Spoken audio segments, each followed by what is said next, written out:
Hello my dear student, myself Alok. Welcome to my channel. Student, जैसे कि आप जानते हैं हम डिस्कस कर रहे थे method to find the order of reaction. Clear है?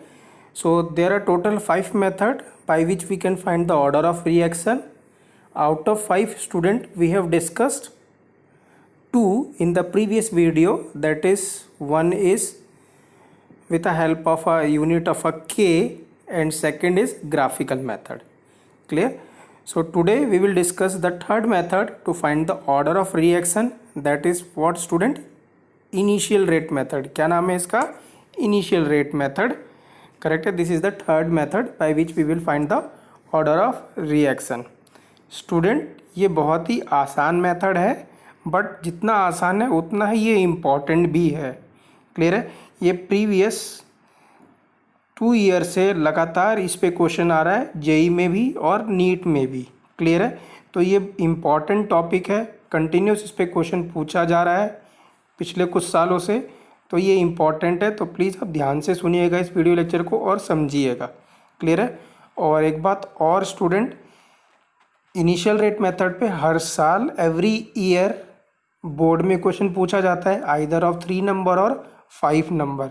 तो ये बोर्ड पर्सपेक्टिव से भी बहुत इम्पॉर्टेंट है और जेई और नीट के पर्सपेक्टिव से भी बहुत इम्पॉर्टेंट है। बहुत ही आसान है, हाईली स्कोरिंग है। ठीक है ना? ये अगर एग्ज़ाम में आएगा तो आप इजीली इसको सॉल्व कर लोगे और फुल मार्क्स स्कोर करोगे। क्लियर है? तो आप इसको ध्यान से समझिएगा और नोट डाउन करिएगा इस वीडियो लेक्चर के जो भी नोट्स मैं प्रोवाइड कर रहा हूँ। क्लियर है?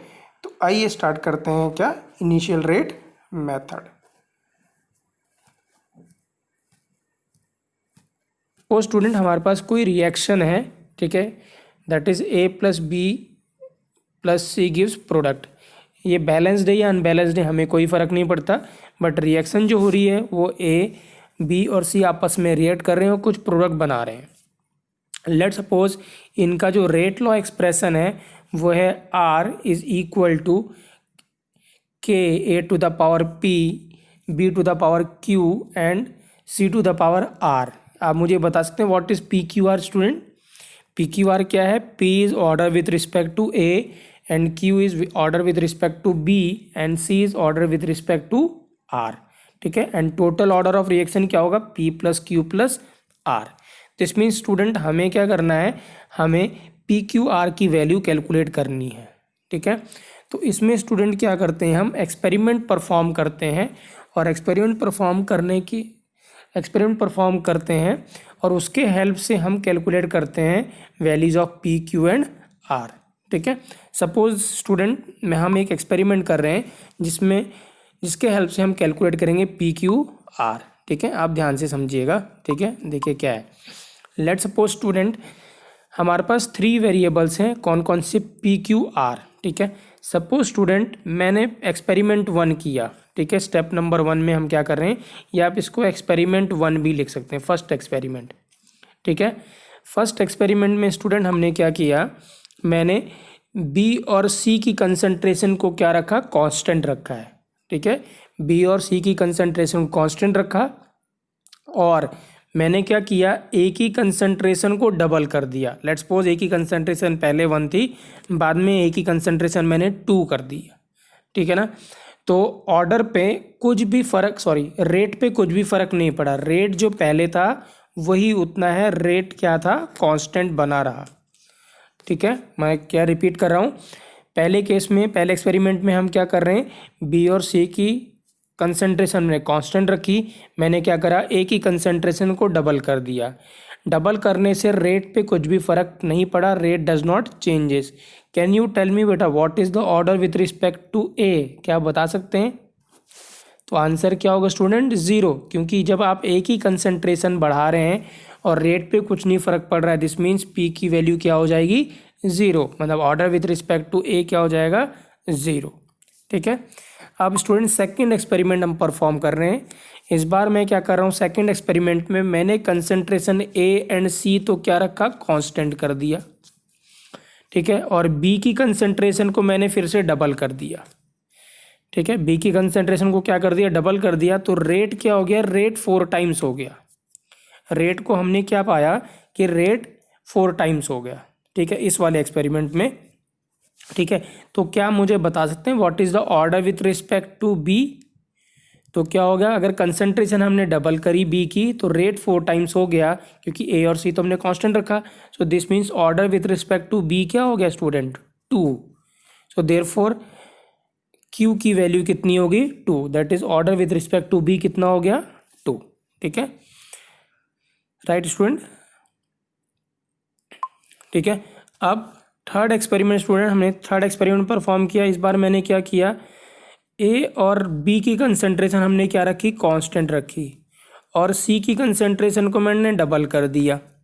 सी की कंसंट्रेशन को क्या कर दिया? डबल कर दिया। तो हमने ये पाया जो रेट है वो भी डबल हो गया, जो रेट है वो भी डबल हो गया, 2 टाइम्स हो गया। ठीक है, तो क्या मुझे बता सकते हैं student what is the order with respect to सी?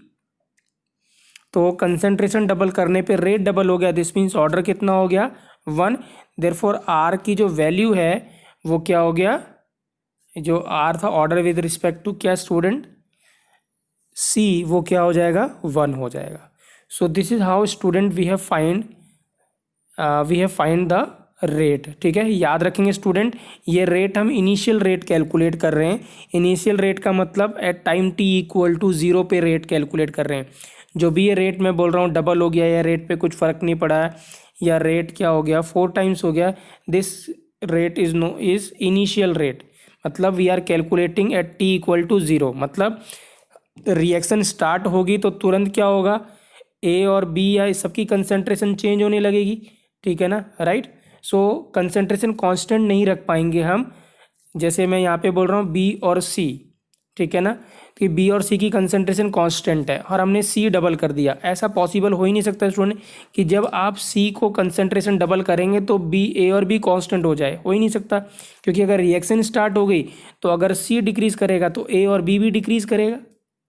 ठीक है ना, देयरफॉर यहाँ पे जो हम रेट कैलकुलेट कर रहे हैं वो क्या कर रहे हैं, जैसे ही हमने क्या करा, कंसंट्रेशन डबल किया, इमीडिएटली हमने रेट देख लिया, सो दैट ए और बी की कंसंट्रेशन क्या मिले, हमें कांस्टेंट मिले। ठीक है ना, और सी भी कांस्टेंट मिले, क्योंकि सी भी क्या होगा, टाइम टी इक्वल टू 0 पे कैलकुलेट करेंगे तो वैल्यू कितनी मिलेगी, हमें डबल मिलेगी। ठीक है, तो मैं रिपीट कर रहा हूँ स्टूडेंट, जितनी भी यहाँ पे हम रेट कैलकुलेट कर रहे हैं वो कैलकुलेट कर रहे हैं कैसा, initial rate, that is rate at T equal to 0 पे कैलकुलेट कर रहे हैं। ठीक है, क्या कैलकुलेट कर रहे हैं, एट टी इक्वल टू 0 पे हम रेट कैलकुलेट कर रहे हैं। ठीक है, राइट?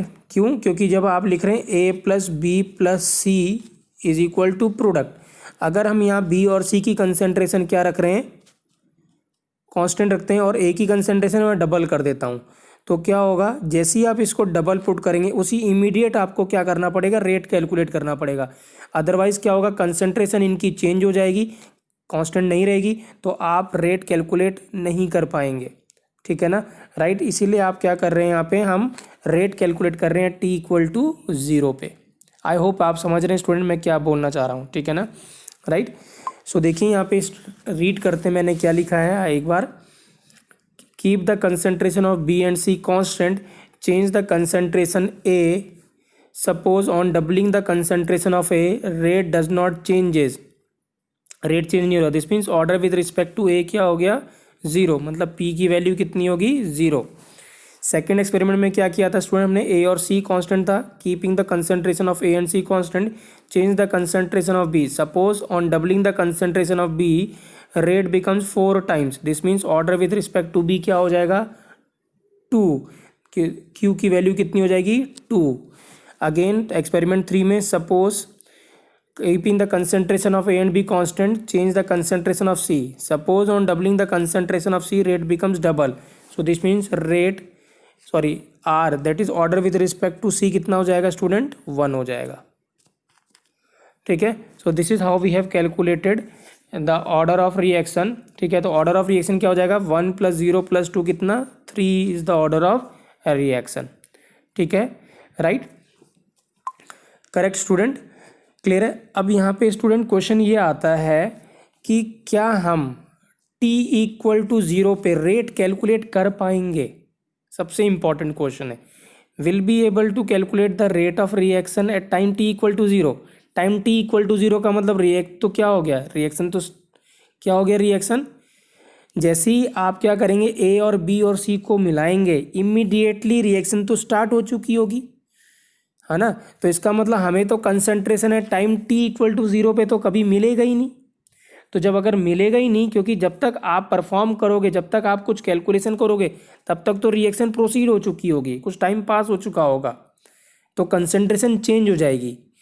ठीक है, अगर कंसंट्रेशन हो जाएगी दिस मीन्स क्या होगा, वो इनिशियल रेट तो रहा ही नहीं, क्योंकि इनिशियल रेट तो कब होगा, जब हम कंसंट्रेशन क्या time T equal to zero पे कैलकुलेट करेंगे। देयरफॉर स्टूडेंट ये बहुत डिफिकल्ट है टू कैलकुलेट इनिशियल रेट। तो यहाँ पे हम कैसे कैलकुलेट करेंगे इनिशियल रेट, आइए देखते हैं how we calculate the initial rate. ध्यान से समझिए कैसे कैलकुलेट करते हैं इनिशियल रेट। ठीक है स्टूडेंट, अगर आपको याद है हमने क्या किया था, कंसंट्रेशन वर्सेस टाइम का ग्राफ प्लॉट किया था। ग्राफ कुछ क्या था, ऐसे था। ठीक है, अगर आपको याद है ग्राफ क्या था, ऐसे। ठीक है, और अब हम क्या पूछ रहे हैं, time T equal to zero पे रेट पूछ रहे हैं। क्या आपको याद है स्टूडेंट, अगर मैं आपसे पूछता किसी भी पर्टिकुलर टाइम पे आप रेट बताइए, किसी एनी t1 टाइम पे आप रेट बताइए। लेट्स सपोज ये क्या है, यहाँ पे 0 और यहाँ पे 10 मिनट है। मैं आपसे पूछता 5 मिनट पे रेट बताइए, तो ये कौन सा रेट था स्टूडेंट। हमने 3 तरीके के रेट पढ़े थे, एक एवरेज रेट, एक इंस्टेंटेनियस रेट और एक इनिशियल रेट। याद आया ये, और मैंने ये बोला था इनिशियल रेट हम डिटेल में बाद में डिस्कस करेंगे। तो आज हम वही मेथड डिस्कस कर रहे हैं, how to find the initial rate. ठीक है, वहाँ पे मैंने सिर्फ क्या कहा था कि आप कंसंट्रेशन को डिफ्रेंशिएट कर दीजिए विथ रिस्पेक्ट टू टाइम, और सी को ज़ीरो पुट कर देंगे, सॉरी टाइम को ज़ीरो पुट कर देंगे। ठीक है, तो हमें क्या मिलेगा, इनिशियल रेट मिलेगा। बट ग्राफिकली हम कैसे इनिशियल रेट कैलकुलेट कर सकते हैं वो हम डिस्कस करने जा रहे हैं। ठीक है, तो टाइम इंस्टेंटेनियस रेट कैसे कैलकुलेट करते थे स्टूडेंट। लेट्स सपोज ये 5 मिनट है, तो 5 मिनट पे आप क्या करते थे, टेंजेंट ड्रॉ करते थे। और टेंजेंट क्या क्या करते थे आप, स्लोप। तो वो जो स्लोप होता था टेंजेंट का, वो क्या होता था, instantaneous rate, right, that is at time कितना, 5 मिनट। अब अगर स्टूडेंट क्या है, t इक्वल टू ज़ीरो पे कैलकुलेट करना है, तो हम यहाँ पे भी क्या करेंगे, देखिए। ठीक है, ये ग्राफ को हम क्या करें, एक्स्ट्रापोलेट कर दें, एक्स्ट्रापोलेट कर दें, एक्स्ट्रापोलेट करते जाएं। ठीक है ना, और इस जगह पे क्या करें, हम एक टेंजेंट ड्रॉ करते हैं। क्या ड्रॉ करते हैं, टेंजेंट, ऐसा। ठीक है, तो और इस टेंजेंट का अगर हम क्या करें, ये टेंजेंट कहाँ पे टच कर रहा है, ग्राफ को t इक्वल टू ज़ीरो पे। ठीक है ना, ठीक है, एक्स्ट्रापोलेट करें ग्राफ को, एक्स्ट्रापोलेट करने के बाद जहाँ पे टच कर रहा है वाई एक्सिस को, उस पॉइंट से एक टेंजेंट ड्रॉ करें। ठीक है, और इस टेंजेंट का जब आप स्लोप कैलकुलेट करेंगे तो आपको क्या मिलेगा, initial rate. Very very important, क्या मिलेगा, इनिशियल रेट। तो जैसे इंस्टेंटेनियस रेट कैलकुलेट किया था bye plotting by drawing a tangent passing through the curve at that time is known as instantaneous rate। यहाँ पे भी क्या करेंगे, हम एक टेंजेंट ड्रॉ करेंगे। ठीक है, passing through the curve at time t equal to zero and calculating the slope of the tangent which is passing through the curve at time t equal to zero is known as initial rate। ऐसे हम calculate करेंगे क्या, initial rate. Correct student, right. ठीक है, I hope student आपको समझ में आया होगा कैसे हमने रेट कैलकुलेट किया है। ठीक है, तो इस तरीके से अगर हम इनिशियल रेट कैलकुलेट करते हैं तो हमें लगभग जो इनिशियल रेट मिलेगा वो अप्रॉक्सीमेटली बिल्कुल लगभग एक्यूरेट मिलेगा। ठीक है ना, right. So this is how the initial rate is calculated student. ठीक है, आइए स्टूडेंट हम क्वेश्चन डिस्कस करते हैं। ठीक है, आगे मैंने वही लिखा है, order with respect to C कितना स्टूडेंट 1 है, तो order with respect to sorry यहाँ पे क्या था, m नहीं, राइट इट डाउन p, ये n कितना था q, और ये o के जगह स्टूडेंट आप लिखेंगे r। प्लीज़ करेक्ट कर लेंगे, p इज इक्वल टू कितना था 0, प्लीज़ करेक्ट करेंगे, p is equal to 0, q is equal to 2 and r equal to 1। ठीक है, मैं रिमाइंड मैं दोबारा बोल रहा हूँ स्टूडेंट, प्लीज़ यहाँ पे m नहीं आएगा, यहाँ पे क्या आएगा p instead of m, n के जगह क्या आएगा q, और o के जगह क्या आएगा स्टूडेंट r। तो p इक्वल टू कितना 0। ठीक है, q equal to p is equal to 0, q equal to 2 and r equal to 1। So overall order कितना था स्टूडेंट 3। ठीक है, आइए क्वेश्चन डिस्कस करते हैं, उससे हमें ज़्यादा बेटर क्लियरिटी मिलेगी। ठीक है। मैं पहले बता दूं स्टूडेंट, हमें इनिशियल रेट इस मेथड में कैलकुलेट नहीं करना है। जो मैंने अभी मेथड बताया था कि आप ग्राफ प्लॉट करें, फिर एक टेंजेंट ड्रॉ करें passing through time t equal to 0 पे, ठीक है ना, राइट, और फिर आप इनिशियल रेट कैलकुलेट करें, राइट। आपको ये सब नहीं करना है, आपको क्वेश्चन में इनिशियल रेट हमेशा गिवन होगा, ठीक है। बस मैंने आपको एक तरीका बताया है कि इनिशियल रेट ये कैसे कैलकुलेट होके आया होगा, how these values comes. Initial rate कहीं भी अगर मेंशन्ड है तो उसका मेथड क्या है कैलकुलेट करने का, वो मैंने आपको बताया है with help of a graph. आपको नहीं कैलकुलेट करना है initial rate. Initial rate will always be given in the question, please याद रखेंगे। आपको नहीं करना है calculate initial rate. Initial rate will always be given in the question, ठीक है, क्वेश्चन में गिवन होगा, राइट, ठीक है। आइए क्वेश्चन डिस्कस करते हैं। The data for the reaction is, कोई रिएक्शन स्टूडेंट ए प्लस बी, ठीक है, गिव सी, ठीक है, यहाँ पे के लिखा हुआ है, डोंट राइट इट के, ठीक है, यहाँ पे कुछ भी लिखने की ज़रूरत नहीं है, ठीक है। A plus B gives C student, right.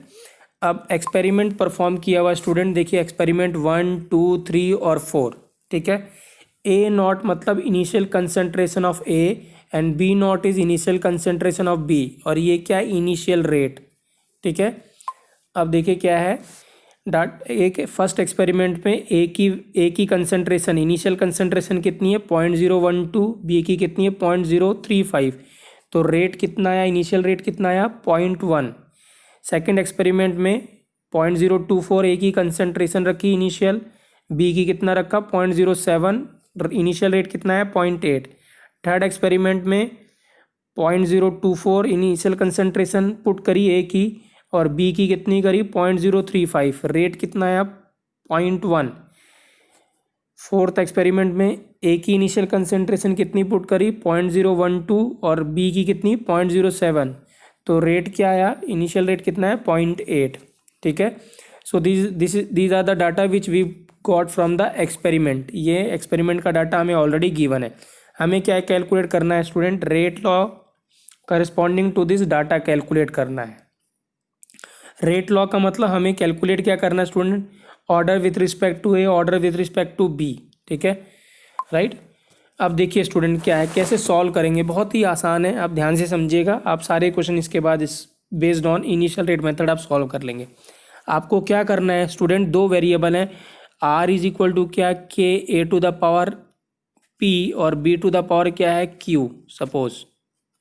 तो हमें क्या कैलकुलेट करना है, पी और क्यू कैलकुलेट करना है, या एम और क्या कैलकुलेट करना है एन। लेट्स सपोज क्या है ए टू द पावर एम है और बी टू द पावर क्या है एन है। हमें क्या कैलकुलेट करना है एम और एन, ठीक है। अब देखिए क्या करना है आपको क्या करना है, फर्स्ट आपके दो वेरिएबल हैं तो आपको दो इक्वेशन चाहिए स्टूडेंट, टू इक्वेशन चाहिए टू कैलकुलेट वैल्यू ऑफ क्या एम और एन। अब ध्यान से देखिए क्या करेंगे हम पहली बार क्या करते हैं, आपको वो दोनों टू एक्सपेरिमेंट कंसीडर करने हैं जिसमें कम से कम एक की कंसंट्रेशन कांस्टेंट हो। मैं रिपीट कर रहा हूँ, आपको दो एक्सपेरिमेंट सेलेक्ट करने हैं आउट ऑफ 4 जिसमें आइदर ए की कंसंट्रेशन कांस्टेंट हो या बी की कंसंट्रेशन कांस्टेंट हो, ठीक है। तो आइए देखिए, लेट्स सपोज स्टूडेंट मैं एक्सपेरिमेंट 1 और 4 कंसिडर करता हूँ। क्या करता हूँ 1 और 4। आप देखिए क्या है, 1 में क्या है ए की कंसंट्रेशन क्या है कांस्टेंट है, बी की क्या है वेरिएबल है। तो आप ऐसे ही दो रेट कंसिडर करेंगे, दो एक्सपेरिमेंट कंसिडर करेंगे जिसमें ईदर ए या बी की कंसंट्रेशन क्या रहे कांस्टेंट रहे, ठीक है। तो हमने कौन कौन से एक्सपेरिमेंट ले लिए 1 और 4, ठीक है। अब देखिए तो इनिशियल रेट क्या होगा, आर इज इक्वल टू, अगर मैं R1 लिखता हूँ के इंटू ए नॉट की पावर एम और बी नॉट की पावर क्या एन, ठीक है। अब देखिए फर्स्ट एक्सपेरिमेंट में R1 की वैल्यू कितनी है 0.1, ध्यान से समझिएगा, इंटू के ए नॉट की वैल्यू कितनी रखी 0.012 और बी की कितनी रखी 0.035, कितनी है 0.035। मैं दोबारा लिख देता हूँ, ठीक है। रेट कितना है 0.1 दैट इज इक्वल टू के ए की वैल्यू कितनी है 0.012 की पावर एम और बी की वैल्यू कितनी है 0.035 की पावर क्या n, ठीक है। और हमने ये फर्स्ट एक्सपेरिमेंट था। फोर्थ का रेट कितना है स्टूडेंट, देखिए ध्यान से, 0.8 इज इक्वल टू k। अब ए की कंसंट्रेशन कितनी यहाँ पे 0.012 की पावर m, और बी की कंसंट्रेशन कितनी है 0.07, कितनी है 0.07 n।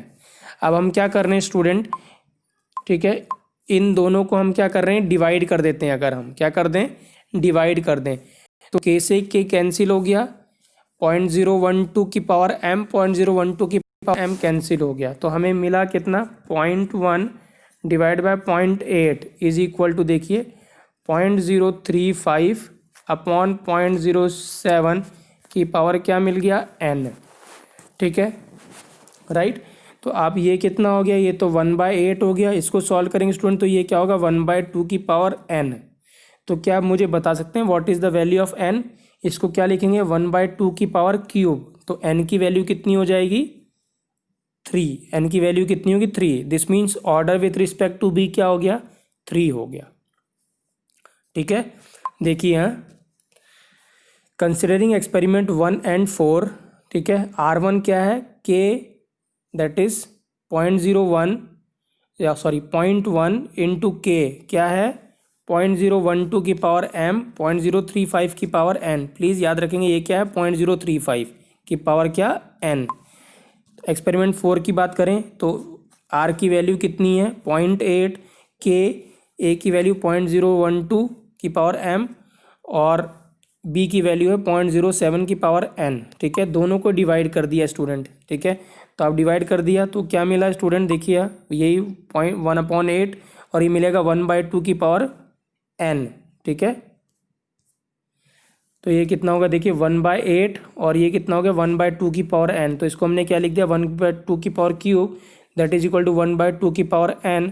तो n की वैल्यू कितनी होगी 3 हो गया, ठीक है। So this is how we have calculated क्या वैल्यू ऑफ क्या n, that is order with respect to b। अब देखिए यहाँ अब स्टूडेंट क्या है, हमें फिर से अब हमें वैल्यू क्या कैलकुलेट करनी है, हमें तो b की वैल्यू मिल गई। अब हमें चाहिए क्या n की m की वैल्यू, हमें क्या मिला n तो मिल गया, अब हमें m की वैल्यू चाहिए। अब इस बार हम क्या करेंगे, ऐसे दो एक्सपेरिमेंट लेंगे जिसमें b की वैल्यू कांस्टेंट है, ठीक है। तो वो कौन कौन सा एक्सपेरिमेंट होगा, एक्सपेरिमेंट 1 और 3। तो 1 और 3 में देखिए b की वैल्यू क्या है कांस्टेंट है। तो जब आप डिवाइड करेंगे तो ये दोनों वैल्यू कैंसिल हो जाएगी, एक रिलेशन मिलेगा हमें किसमें ए वाले में, ठीक है ना। और उसके हेल्प से हम क्या कैलकुलेट करेंगे m। तो इस बार हम कौन सा एक्सपेरिमेंट कंसिडर कर रहे हैं 1 और 3, दोनों का रेट लिखेंगे, दोनों को डिवाइड कर देंगे, तो ये जो b वाला टर्म है पूरा कैंसिल हो जाएगा, सिर्फ a वाला टर्म हमें मिलेगा और हम अब कैलकुलेट कर पाएंगे क्या m की वैल्यू, ठीक है। आइए देखें। सो या फर्स्ट एक्सपेरिमेंट से R1 कितना है 0.1 k, 0.012 की पावर m और 0.035 की पावर n। एक्सपेरिमेंट 3 की बात करें तो R की वैल्यू कितनी है 0.1 ही है, a नॉट की वैल्यू 0.024 थी की पावर m, और जो b की वैल्यू है वो 0.035 था, सेम था, ठीक है। आप देखिए यही है, रेट कितना है 0.1, a की वैल्यू 0.024, b की वैल्यू 0.035, ठीक है, हमने पुट कर दिया। अब दोनों को फिर से डिवाइड कर दिया तो 0.1 कैंसिल हो गया स्टूडेंट, ये कैंसिल, के कैंसिल, 0.035 कैंसिल। अब ये किधर कितना मिला 1, और ये 0.0124 अपॉन 0.024 डिवाइड करेंगे तो ये कितना आएगा 1/2। तो आप देखिए क्या है यहाँ पे क्या मिलेगा 1 इज इक्वल टू 1/2 की पावर m। तो हम इसको लिख सकते हैं 1/2 की पावर 0 इज इक्वल टू 1/2 की पावर क्या m।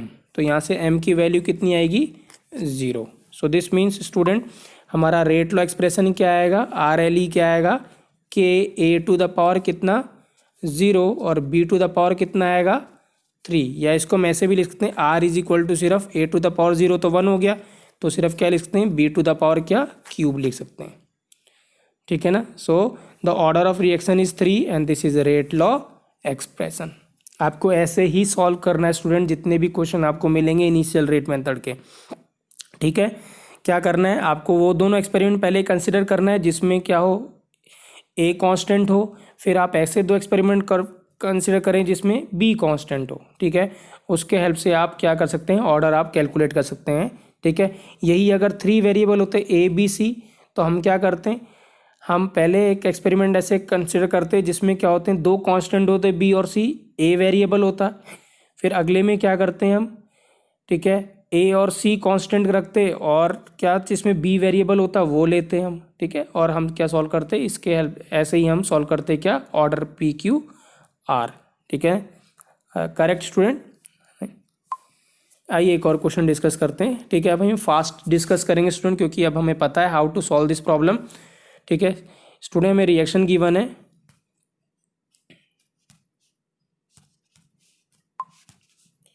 ठीक है, हमें रिएक्शन गिवन है 2a plus b2 gives a2b, calculate the order of reaction and right rate law expression. हमें एक्सपेरिमेंट गिवन है, ए नॉट बी नॉट और रेट गिवन है। ए नॉट की वैल्यू गिवन है स्टूडेंट ये, और बी नॉट की वैल्यू भी गिवन है ये सब। ठीक है, और रेट गिवन है।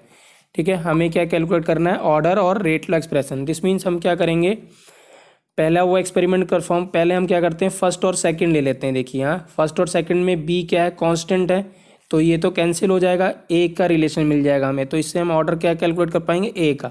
सो देखिए क्या है, रेट कितना था पहले 1.8 10 टू द पावर -3 के, ए की वैल्यू कितनी है 0.015 की पावर m, और बी की वैल्यू 0.15 की पावर n। सेकेंड एक्सपेरिमेंट में रेट कितना है 1.08 10 to the power -2 is equal to के, ए की वैल्यू 0.09 और बी की वैल्यू 0.15। दोनों को डिवाइड करेंगे स्टूडेंट, और डिवाइड करेंगे तो ये और ये कैंसिल हो जाएगा।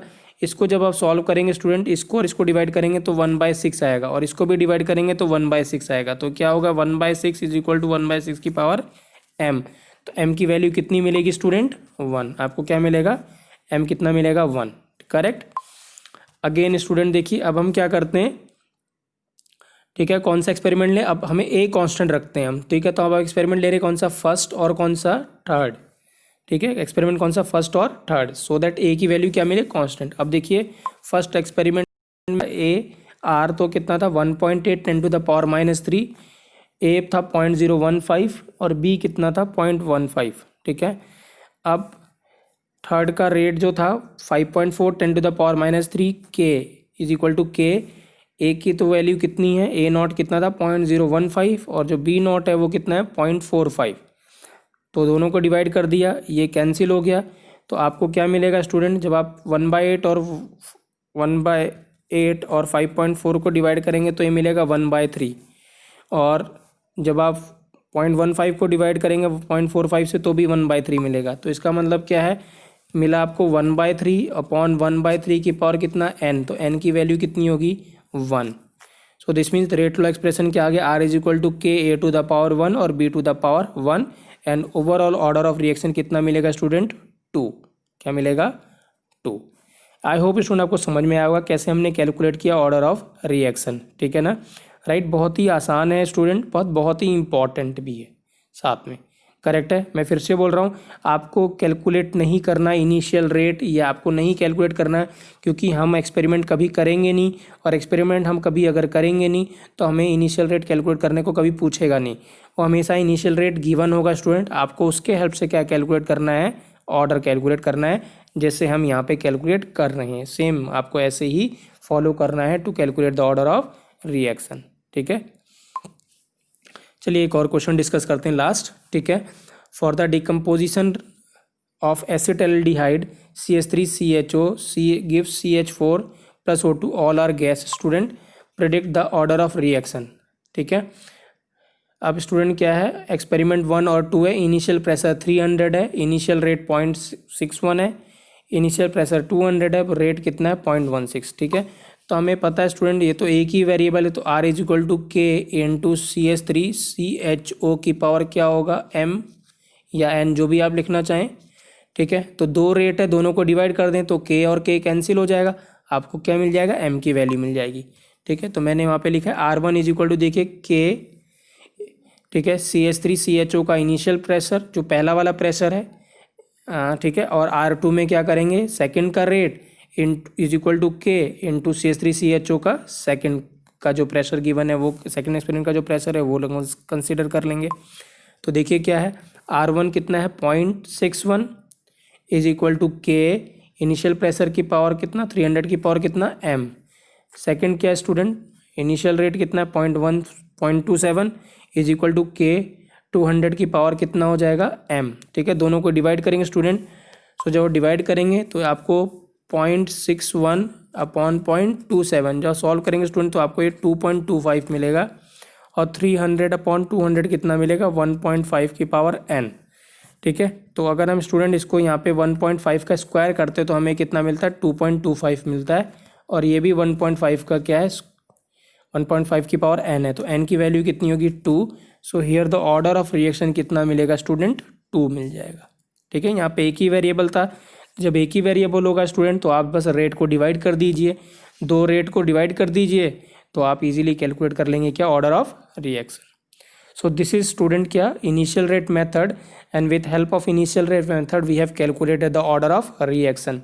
अगर आपको याद है स्टूडेंट ग्राफिकल मेथड का क्या डिसएडवांटेज था, ये डिसएडवांटेज था क्योंकि वहाँ पे अगर मोर देन वन रिएक्टेंट आ जाएगा, ठीक है, तो उसका हम ग्राफ के हेल्प से कैलकुलेट नहीं कर पाएंगे क्या ऑर्डर ऑफ रिएक्शन। सो ये वाला मेथड मोर यूजफुल है जब more than one species are involve in rate law expression, जब एक से ज़्यादा स्पीसीज अपीयर होंगे रेट लॉ एक्सप्रेशन में, then initial rate method is a best method to calculate the order of reaction, not graphical method.